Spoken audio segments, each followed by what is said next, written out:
Napoleon was a legend. The man conquered most of Europe, fought 60 battles, won every single one of them, and made France richer than it had ever been. He was the darling of the masses, and his bust graced every salon and schoolhouse. And then he did something stupid. He tried to invade Russia in the winter, and with that, everything changed. This is the rise and fall of an empire. He came from nothing. His father was a bankrupt count and his mother was a former servant. But he was destined for greatness. From the time he was 7 years old and made a plan to escape enemy invasion, everyone could see it. By age 13, he was sent to military school. Then at 16, he graduated top of his class at the prestigious French Military Academy. But he always remained a Corsican. No matter how much he wanted to be French, they would never accept him. So he made himself indispensable to them.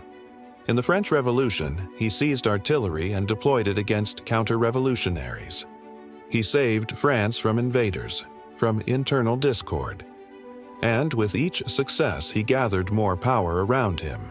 At first, the revolution was popular, but eventually it became tiresome. People wanted peace. They didn't care about liberty or equality anymore, and who better to give it to them than the general who just saved Paris? Napoleon seized power in a coup d'etat, but he was careful. He kept up the charade.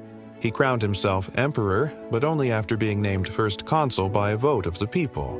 He honored the tricolor flag and the achievements of the revolution, but also restored the nobility and gave the church back all its power. Now he needed a war to cement his power.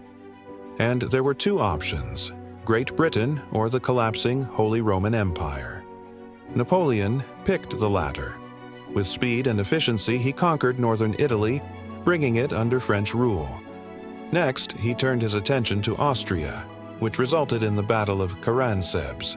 It was Napoleon's greatest victory, but he was outnumbered 80,000 to 30,000. So he played for time, pretending to retreat until his cavalry charged and crushed the Austrians. Now he was hailed throughout France as invincible. But while conquering the continent, he was losing his soul. The early wars were fought to defend France, but now France was being used to conquer others. And so people started asking questions. Why did he take the title of emperor if he was a democrat? Why did he keep extending his conquests if he was a man of peace? And when he heard those questions, he grew furious. He tried to make peace with Britain. He proposed a three-way split of Europe, with Britain taking the seas, France taking the land, and a neutral Germany in between. But when Britain refused, Napoleon went to war again. He had to fight the combined armies of Europe, all of them led by the man he once looked up to, the veteran general, the Duke of Wellington. The French army was exhausted. They had lost the will to fight. But Napoleon wouldn't let them rest. Every day he drilled them, pushing them past exhaustion until he could break them. On June 18, 1815, he led his men into battle. For 10 hours, the French and British exchanged volleys of artillery fire. But by 4 p.m., the ammunition ran out. The French retreated, and Napoleon escaped to a farm to change into civilian clothes and grow a beard so he could blend in with the peasants. But one of his aides recognized him and told the Prussians where he was hiding. They brought him back to the city, stripped him of his disguise, and threw him in prison. This wasn't what Napoleon had planned. He had spent years planning his escape route through Belgium, bribing police officers and nobles to give him safe passage. But in reality, it only took a drunken peasant to sell him out.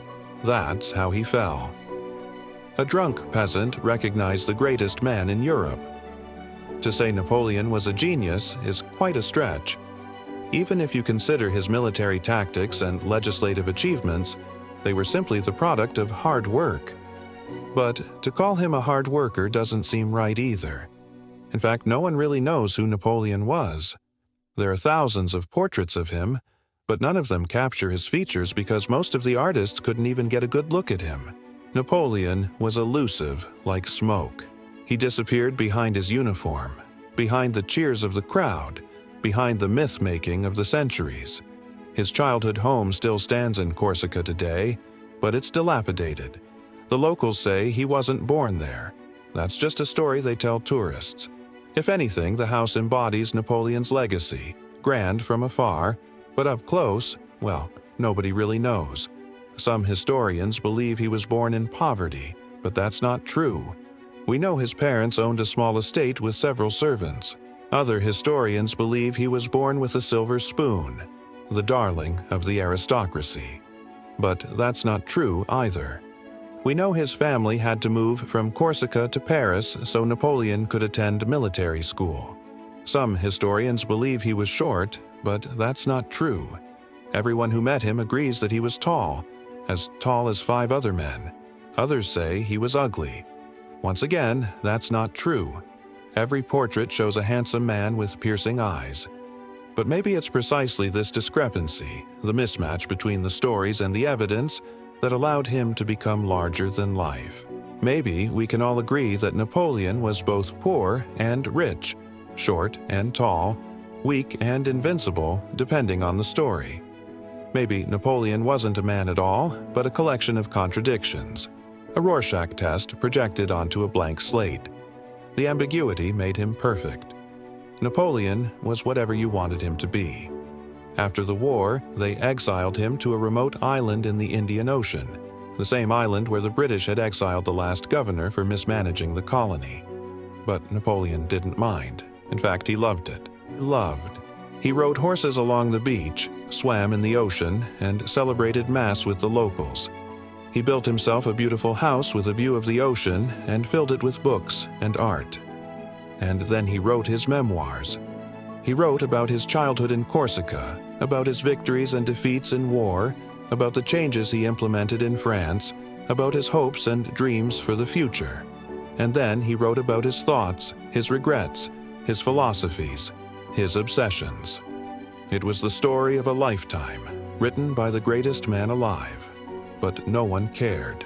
Not a single soul on earth cared about his story. He spent the last 5 years of his life alone in that house without a single visitor, without a single letter from Europe, completely forgotten. And it was devastating, because Napoleon wasn't just any man. He was the best France had ever produced. If you read his books, you'll find a new France, one that was modern and fair. First, he introduced meritocracy in the civil service. The lowest position was open to the highest bidder, but every step above required competence.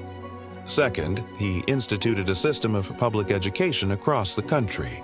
Every child, regardless of social standing, could attend primary school.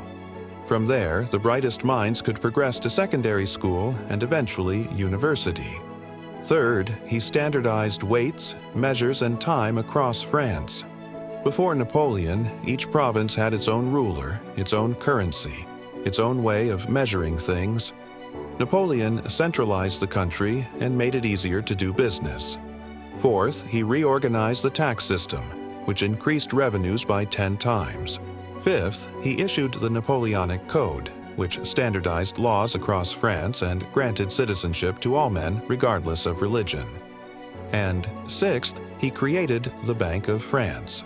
But arguably, his greatest achievement was his introduction of accounting rules, which have stood the test of time. If a company has limited liability, if it has a board of directors, and if it publishes financial statements, that company is following the Napoleonic Code. So here's the paradox. Napoleon left France poorer than he found it, but his reforms were so good that the world still follows them. The world is still using the rules of a man who never lived to see its potential. One day, his health started deteriorating. He experienced violent mood swings, hallucinations, and excruciating pain in his stomach. The doctors operated on him 8 times, each procedure lasting 4 to 6 hours. They removed diseased tissue, tumors, gallstones, parasites, cancer. Each time they cut him open, they hoped to save him. But each time they failed. Finally, the 8th surgery killed him. He was only 51. When the news reached Paris, the entire city mourned. Was Napoleon too ambitious? Too proud? Yes. Could he have ruled for longer if he had stayed in France? Most likely. But would he have continued to improve the country? That's debatable. After all, it was his ambition that allowed him to conquer Europe, but also blinded him to the strengths of his rivals. It was his pride that allowed him to defeat the Austrians at Karansebes, but also made him reckless against the Russians. And it was his paranoia that allowed him to keep France together during the Revolution, but also destroyed the coalition against him. In the end, he paid the price for being a man. He was too good to be invincible, too ambitious to be satisfied, too proud to admit his mistakes, too paranoid to trust anyone. And that is how the greatest man in Europe ended up forgotten on a rock in the middle of nowhere.